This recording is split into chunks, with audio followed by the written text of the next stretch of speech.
தந்தை, மகன், தூய ஆவியின் பெயராலே ஆமேன். மூவொரு கடவுளுடைய அருளும் ஆசீரும் பாதுகாப்பும் வழி நடத்துதலும் உங்களோடு இருப்பதாக. இயேசுவில் என் அன்பு சொந்தங்களே, இன்று ஜூன் 13 பதுவை நகர் புனித அந்தோனியாருடைய விழா. புனிதருடைய திருநாள் நல்வாழ்த்துக்களை உங்கள் ஒவ்வொருவருக்கும் பெரும் மகிழ்ச்சியோடு தெரிவித்துக் கொள்கிறேன். புனிதருடைய வல்லமிக்க பரிந்துரைதாமே உங்கள் உள்ளத்திற்கும் இல்லத்திற்கும் இறை அருளை நிறைவாய் கொண்டு வந்து சேர்ப்பதாக. கோடி அற்புதர், பதுவை நகர் புனிதர், காணாமல் போனதை கண்டெடுக்கச் செய்கின்றவர், புதுமை வள்ளல், இப்படி பல்வேறு அடைமொழிகளை கொண்ட புனிதருடைய விழாவை இந்த நாள் நாம் சிறப்பித்து கொண்டிருக்கின்றோம். தாய் திருச்சபையிலே புனித அன்னை மரிக்கு அடுத்த நிலையிலே எல்லோராலும் அங்கீகரிக்கப்பட்டு பக்தி முயற்சியின் வழியாக இறை அருளை அணுகி வருகின்ற ஒரு வழிகாட்டி புனித அந்தோனியார். குறுகிய காலமே வாழ்ந்தாலும் வாழ்ந்த காலத்திலே புனிதராக வாழ்ந்து புதுமைகளை வாழ்கின்ற பொழுதே செய்து இறைவனுடைய அன்பை எல்லா மக்களுக்கும் எடுத்து காட்டியவர். இளமை முதலே இறைவன் மீது சிறப்பாக நற்கருணை ஆண்டவர் மீது அளவு கடந்த பக்தி கொண்டவராக இருந்தார்.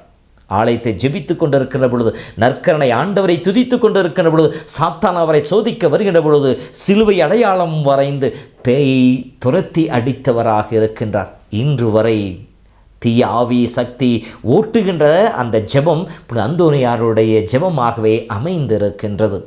நற்கருணை ஆண்டவரிலே இறைவன் வாழ்ந்து கொண்டிருக்க என்பதை, இயேசுவின் பிரசன்னத்தை மக்களுக்கு வெளிப்படுத்தி காட்டியவர்.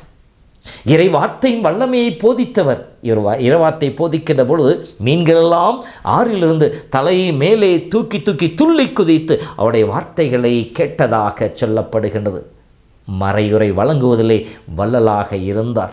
நன்னாக்கு அழியாத போதகராக இருந்தார். இறை வார்த்தையை வார்த்தையாக மட்டுமல்ல வாழ்ந்தும் காட்டினார். இறை வார்த்தையின் வல்லமையை எல்லா மக்களுக்கும் எடுத்துச் செல்பவராக இருந்தார்.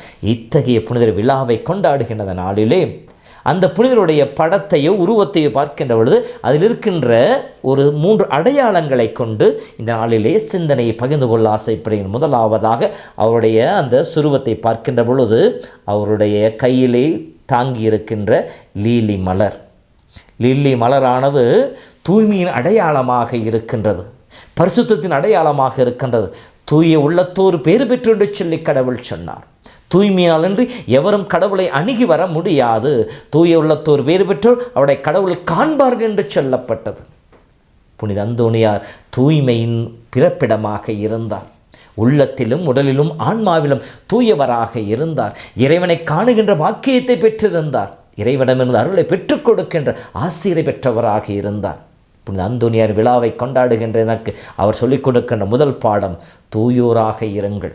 இறை வார்த்தை சொல்வதை போல தூயோராக இருங்கள், உங்கள் கடவுளாகிய ஆண்டவர் தூய என்ற வார்த்தை கேட்டார் போல நாம் கடவுளை தரிசிக்க அவரோடு இணைந்து வாழ தூயவர்களாக இருக்க வேண்டும்.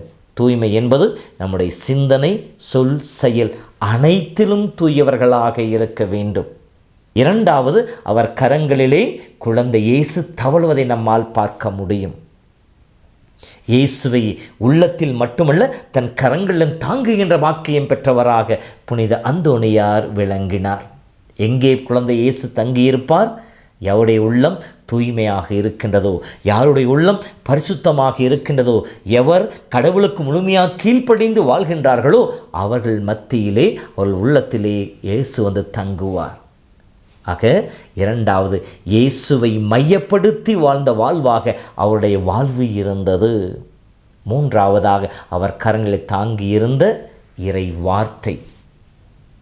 வார்த்தையை உருவான இறைவனை, வார்த்தையை மனு உருவான இயேசுவை தன்னுடைய உள்ளத்தில் மட்டுமல்ல தன் கரங்களை தாங்கி அந்த தாங்கிய வார்த்தைகளை வார்த்தையாக எடுத்து எம்பி எத்தனையோ மக்களை, ஆன்மாக்களை ஆண்டவன் பக்கம் கொண்டு வந்து சேர்த்தவராக இருக்கிறார். மிக வலிமையோடு இறை வார்த்தையை போதித்து பாவிகளுடைய மனதை இறை வார்த்தை என்னும் சம்மட்டியை கொண்டு உடைத்து அவர்களை இறைவன் பக்கம் திருப்பி வரச் செய்தவராக இருக்கின்றார்.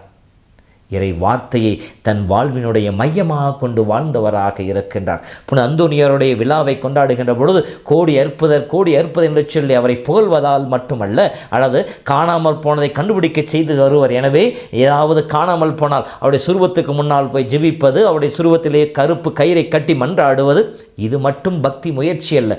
மாறாக அவரிடம் காணப்பட்ட அவர் தன் சுருவத்தின் வழியாக நாம் ஒவ்வொருவருக்கும் சொல்லிக் கொடுக்கின்ற பாடங்களாம் ஏற்றுக்கொள்ள வேண்டும். நாம் தூயவர்களாக இருக்க வேண்டும்.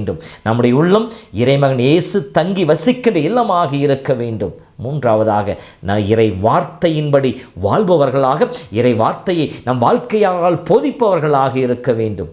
இந்த செயல்பாடுகளை செய்கின்ற பொழுது புனித அந்தோனியாரின் உள்ளத்திலே வாழ்விலை தங்கி அதே இறைவன் தாமே நம்முடைய வாழ்விலும் தங்குவார்.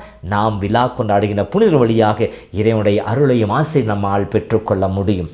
ஆகவே அன்பு சகோதரமே, இதோ பதுவை புனிதருடைய விழாவை கொண்டாடுகிற நாளிலே நாமும் ஆண்டவரிடம் கேட்போம்.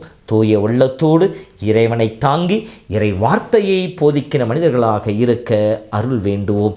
கடவுள் புனிதர் வழியாக நம் ஒவ்வொருவரும் ஆசீர்வதிப்பாராக. புனித அந்தோனியாரே எங்களுக்காக வேண்டிக் கொள்ளும். ஆண்டவர் உங்களோடு இருப்பாராக.